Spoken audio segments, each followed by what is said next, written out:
अस्सलामुअलैकुम नाज़रीन, हम आपको अपने channel health and beauty tips तिब कदीम में खुशामदीद कहते हैं। आज हम आपको बताएंगे करेले से शुगर का शर्तिया इलाज। इस शुगर एक बहुत ही ऐसी बीमारी है जो आजकल हर कहीं फैली हुई है, तो इसका हमने इलाज आपको बता रहे हैं।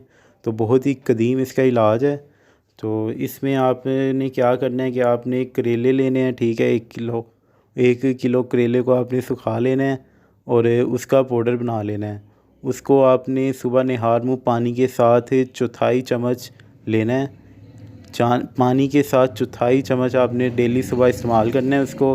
तो ये अमल जो है तकरीबन आपने 2 से 3 माह जारी रखना है। उसके बाद आप देखेंगे कि आपकी शुगर कितनी कंट्रोल हो गई है। और इसके अलावा एक और भी करेले से इलाज है कि आपने करेले का रस निकाल लेना है और उसको सुबह शाम 1-1 चम्मच पीना है।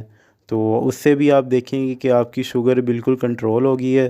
तो हमारे चैनल को लाइक एंड सब्सक्राइब कर लीजिए और हमारी वीडियो को भी शेयर कर लीजिएगा। अपनी दुआ में याद